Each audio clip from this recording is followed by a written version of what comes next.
Okay, ladies, today we are talking about feathering. Since the owl is the biggest part of the bird, it's one of the most important techniques for you to learn. You would like for your feathering to end up being very consistent in size, depth, and width, so that if you run your finger down it, it kind of feels like a real feather.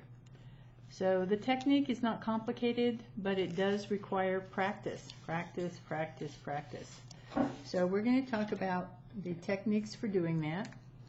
A very good paper tole instructor from Queensland, Australia, named Tony McCarthy, taught us this technique, and I'm going to teach it to you.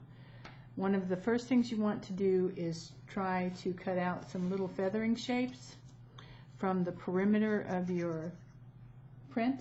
There's a white border running around it. That would be large enough for you to cut out just feather shapes.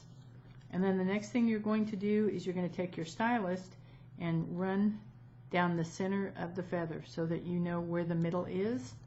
Most feathers have a vein that run right down the center, and as you can see, if you run your stylus down it, it makes a ridged edge. Now, in order to get a little more accomplished at this, there's a couple of things that you have to know. One is you need a good sharp pair of scissors. Doesn't matter where you buy them, they just need to be a stainless steel blade. They need to be able to cut all the way to the point of the scissor. So that enables you to do all the way to the edge so that you don't have a section of your feather that's left ragged and isn't cut all the way through. The second thing we're going to talk about is the steps. Tony has been researching feathering for years. So her suggestion is ROT. The first one is for rest, the second is for open, the third is for tilt. When you're feathering, you have to control the paper so that you get your feathers to go the way you want them to go. If you are working with an actual feather, there will be vein lines on the feather, part of the feather. It's helpful to take your stylus and go in the direction of the feathers as they flow down the edge of the feather so that you know what direction your cuts need to be, so that when you look at your piece of paper you can tell what direction you're supposed to be cutting in. So for the ROT, the first is to rest. You need to rest your arms on a table, get a good straight back chair, set up straight, take the pressure off of your shoulders, relax your hands so that you're not tense. If you're tense, it will cause you to cut a lot more tensely, and your feathers can end up being ragged and uneven. So relax. Okay, so you have to control the paper flow, and I do that with my index finger and my thumb, so that way I can move my paper around. Rest, you want to rest your scissors on, I use the middle finger, some people use this finger, so they have all three fingers to move the paper around. It's something you'll have to play with and see which works best for you. And the next one is open. So you want to open your scissors all the way because you have to cut in the throat of the scissors. If you're out here, you have no control over how thick or how thin. You will get inconsistent width and length on your feathers. So you need to get it into the throat. So you need to open your scissors all the way up, and then you need to tilt them ever so slightly back toward your thumb on your opposing hand.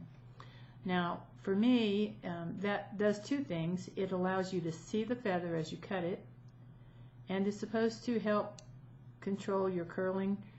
For me, it doesn't matter what I do. My feathers curl. So then once you're set in your position, you place the edge of the paper into the throat of the scissors and cut a very fine feather. So let me see if I can get this to go. So you just want to cut so that your feathers are the same length and the same width. There's no need to hurry. This is not a big bird, so you're not going to have, you know, huge wing sections that you're going to have to do. And when you cut your feather, try to keep them all the same length. And when we get to the end down here, I'll show you how you're going to go around this corner. Because if you keep cutting straight like this, when you get to the corner, you're going to not follow the curve of the wing, which is what we want you to do. We want you to curve with the feather. So let me run down here really quickly. As you start to turn your scissors, what you want to do is, okay, you want to do a short and two longs, and then do a short and then two longs, and then do a short and then two longs. And if you keep doing a short and then two longs, or you can do two shorts and a long, whichever you like, what will happen, if you noticed, my scissors change directions. And you're going to do that till you get to the center of the feather. Now, as I told you, my feathers curl, as you can see. I have quite a bit of curl here. Don't let that upset you. All you need to do is put it down onto your shaping pad. And then you're going to take your stylus and you're going to run your stylus along the back edge of the feather. And as you do this, you'll notice that your feathers start going back down. And then once you get them started in that direction, you can take the larger end of your stylus and just work it down.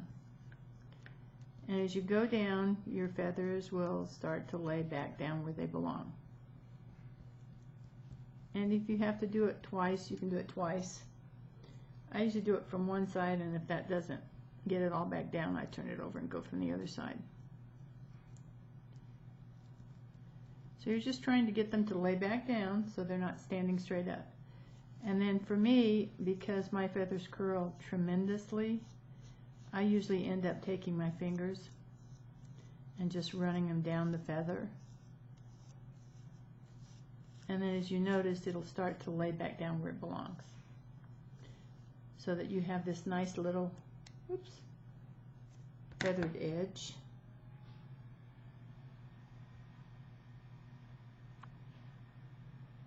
Okay, so like right there. There you go. So you have a nice little feathery edge. And then you can turn it over and start on the other side the same way. And you want to keep it in the throat of the scissors, because if you get it out onto the tips of the scissors, you're going to lose control over how thin your feathers are and over the length. So you want to keep it in the throat. For me, if I put my scissors more straight up, I get a less curl. But this is an individual thing. I've had multiple teachers tell me they can take the curl out of my feathers. So far, no one's been successful. So if your feathers curl, it's not the end of the world. It just means you're going to have to take that extra step to try and take the curl out. As you notice, mine curl quite a bit. So I could end up with what looks like a curly poodle if I'm not careful. So just run it down until you get all the way to the end. Now, the only way to get better at feathering or furring is to practice. There's no such thing as a quick learning curve for this. Some people have a bigger affinity for it than others, but everybody can learn to feather sufficiently enough to produce a decent bird. So don't get discouraged if at first you don't succeed. Practice, practice, practice.